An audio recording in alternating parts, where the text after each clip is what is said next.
Hi guys, Coach Paul here, back with another Chalk Talk. Today I just want to discuss off-season football training. And it's an ongoing discussion, but I've been having some conversations with athletes and parents, and I just feel it's important for people to understand, just from my standpoint and my opinion through my experience over time, as an athlete and by being a coach for many years. So, number one, I just had a conversation with an athlete this past week that's involved in our off-season football training, and this athlete was concerned and said, hey, I'm gonna be training until January, and most likely in February, my high school football coach wants me to train with them. And that's good. That's a good thing, and I'm not saying it's a bad thing. This is an athlete who's a sophomore in high school currently and is going to be a junior next season. So this athlete played in the junior varsity level this past season, and of course is going to level up to varsity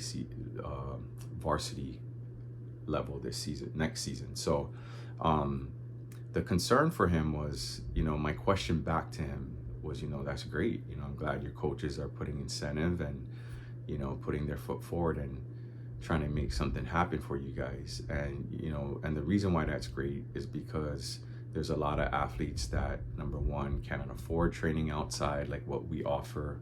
Maybe they don't have a ride from school to get to the training because their parents are working, or other factors that are involved. So it's great that coaches put something out there for athletes who are in that situation.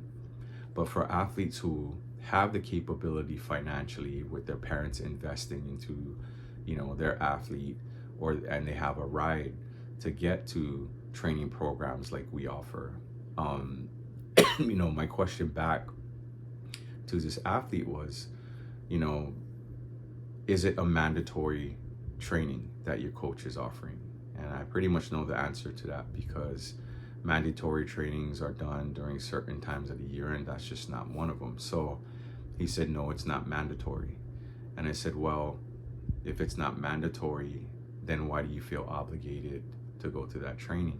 And I already know what he was thinking. It was because he wants to win brownie points with a new coach, leveling it up to varsity level. And I said, okay, I see that, but do you really feel that's going to separate you from your peers or the guys you're going to compete against for your position? And why I say that is because he can go and train, with his high school coach, and probably doesn't know much about strength conditioning, speed training. I mean in the sense that this is what we do for a profession. So what I'm technically saying is not that he's not good and not knowledgeable, but can he offer what we offer, here at Phase One? And his response was, I'm not sure. I don't know what the qualifications are. And I said, okay, well, let's say, for example, you're gonna go do it because you want to win brownie points. Your boys, your teammates are peer pressuring you to say, hey, come on, man, let's go train with coach, whatever.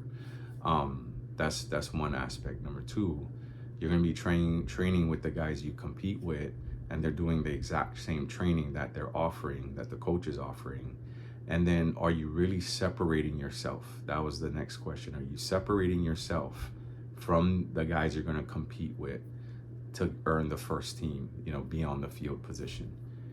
And again, it's questionable. So I told him, here's my professional opinion to you. And it's not being biased. You can train with, not even with us, but just be, what you want to do is be in a program to where you're going to separate yourself from those other guys that you're competing against to get the winning spot. So would you rather remain the same and be on the same level as the other guys, or do you want to come back a transformed athlete, bigger, stronger, faster, where it's almost deniable that you should have the right to that starting spot? That's question number one. So for you athletes or parents who are contemplating, and the problem is that you're going to listen to your coach, But at the end of the day, you really have to look out for what you have to look out for, because coaches, again, are going to put their best foot forward in order to make sure there's something available to the athletes who don't have access to outside training. And that's perfect.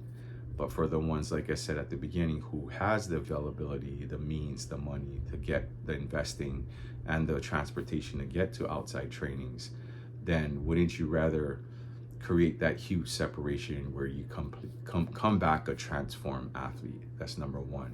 All right. So, that's the part you got to weigh out. And I respect and this is what I ended the conversation with. I said, I respect whatever decision you and your family make, and I'm with you. So, whatever it is, then go for it. I just want to make sure I'm looking out for the athletes that we work with, that they're going to be the best version of themselves that they can be. So, number two scenario, just had a conversation with a grandparent yesterday. And the question is, their grandson is in the 7th grade, going to be 8th grade. And he just came off of, the regular fall season, football season for youth football. And already they're trying to gear up, coaches are gearing up for spring season in youth football. And for those of you who watch these videos that we create, or I create, you already know my outlook on this is that, there's no way you should be playing 2 seasons of tackle football, in 1 year. And, we talked about it in a couple of videos back, where nowadays in youth football, you're having tackle football tournaments. And what that means is they're playing literally 2 tackle football games in a day, a total of 3 to 4 tackle football games in 2 days. And it's just, it blows my mind that this is something that's actually been created. There's a reason why high school, college, and pro football players only play in 1 season, because they come off a season, they let their bodies recoup and recover, and they get right back into off-season training so they can get bigger, stronger, faster, be durable for the next season to come, which is the next fall season. So, I explained that to grandma, and I said, I, in my opinion, even for my own boys, I would never put them in a position where they play fall and spring. And the thing is, like, as a 7th grader, you're going to start seeing that they're going to have the effects of their body, meaning it's sore, it's hurting, it's not recouping, etc.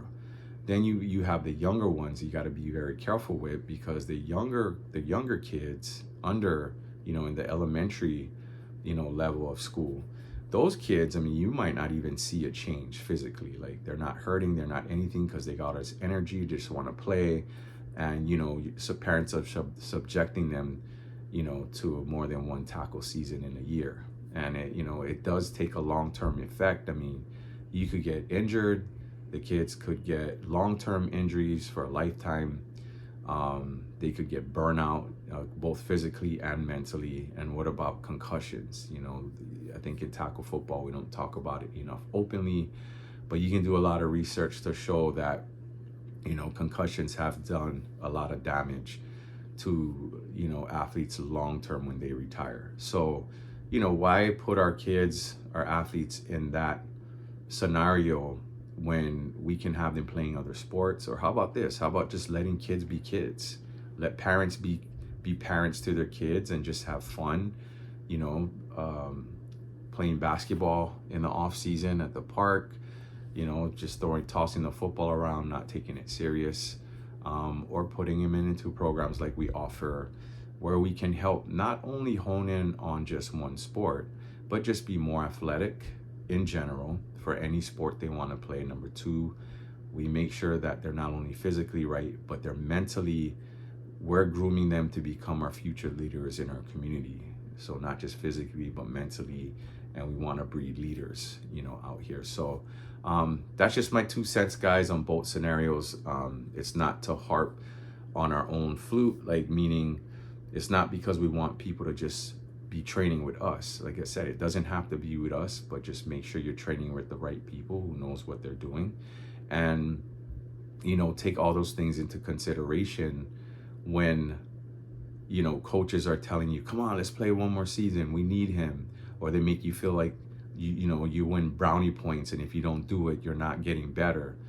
More is not better. I say that in strength conditioning, I say that with conditioning, speed training, even with playing in the skill, more is not always better.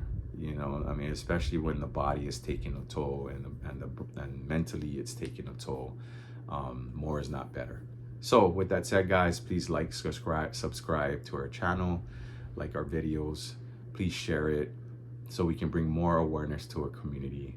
With that said, guys, take care. God bless. You guys can check out our website at www.p1hawaii.com for more information on what we offer, or simply give us a call, 808-800-7150. Again, take care. God bless. Always peace.